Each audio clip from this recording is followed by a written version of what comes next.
नमस्कार अंसंग न्यूज के साथियों। इस वक्त की सबसे बड़ी खबर आ रही है यूपी पुलिस पेपर लीक के बारे में। सभी टीचरों का क्या नाम है, जैसे कि आप पढ़े होंगे टारगेट विद अंकित, रोजगार विद अंकित, एग्जामपुर, गुरुकुल जैसी बड़ी संस्थान, बड़े टीचर्स का क्या नाम है कि पेपर लीक हो गया है। वहीं सेम पेपर जो 2 घंटे पहले, पेपर के 2 घंटे पहले देखने को मिला, बच्चों के हाथों में मिला, वही सेम पेपर वो एग्जाम में देखने को मिला। इतने लंबे अरसे के बाद यूपी में पुलिस की इतनी लंबी वैकेंसी आई थी, 62,000 के आसपास की वैकेंसी इतने काफी समय के बाद आई थी। बच्चों में उत्साह की लहर दौड़ गई थी। 50 लाख से ज्यादा बच्चों ने इस फॉर्म को भरा और अपनी किस्मत आजमाने के लिए एक लंबी दौड़ के लिए निकल पड़े। लेकिन दोस्तों, आप लोग देख सकते हैं इस समय की सबसे बड़ी खबर यह है कि यह पेपर भी लीक हो गया।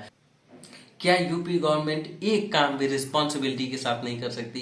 ये सबसे बड़ी नाकामयाबी है यूपी गवर्नमेंट की। बच्चे जो अपने घरों से किस हालत में, कैसे कैसे हालत में एग्जाम देने के लिए कैसे कैसे स्थानों पे गए, जिन्होंने अपने पेपर देने के लिए क्या कुछ नहीं सेक्रीफाइस किया, उन बच्चों का पेपर हुआ लीक।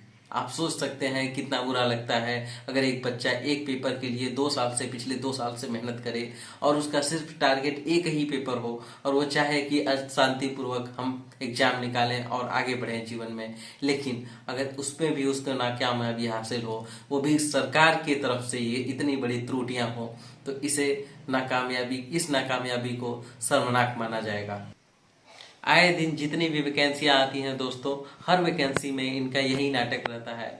जितने भी ऑफलाइन पेपर्स होते हैं, हर एक पेपर में कुछ न कुछ त्रुटियां होती हैं, जिनकी वजह से पेपर लीक का सामना करना पड़ता है बच्चों को। तो इससे क्या होता है कि जो बच्चे योग्य हैं वह पूरी तरीके से सिलेक्शन ना लेकर उसमें से कुछ ऐसे बच्चे सेलेक्ट होकर आगे आते हैं जिन्हें वो शायद जो काबिल ही ना हो।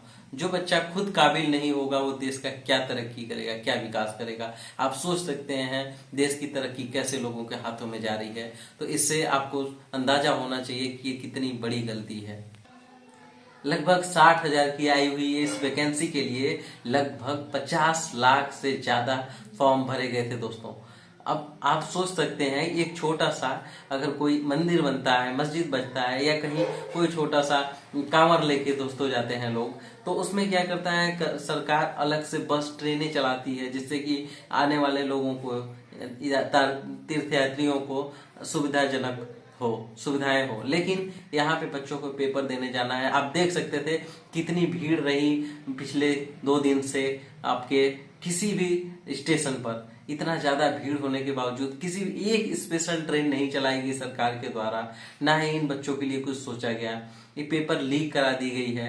पेपर इतनी बुरी तरीके से लीक कराई गई है दोस्तों, पूरी तरीके से same to same paper market में घूम रहा है 2 से 3 घंटे पहले एग्जाम के। तो आप समझ सकते हैं ये क्या क्या हो रहा है और देश किन बच्चों के हाथों में जा रहा है। इस लगभग 60,000 की वैकेंसी के लिए 50 लाख से ज्यादा बच्चों ने अपने घर को छोड़ा एग्जाम देने के लिए। कैसे कैसे हालातों को देखा, इतनी भीड़ में, इतना ऐसी भीड़ों में जहां पे स्टेशनों पे आप देख सकते थे पैर रखने तक का जगह नहीं था। उन बच्चों ने एग्जाम देने के लिए गए, जो जेन्युइन बच्चे थे, जिन्हें सच में लगता था कि उनकी तैयारी अच्छी थी, जो सच में डिजर्व करते थे उस जॉब को, उस पर्टिकुलर ओहदा को।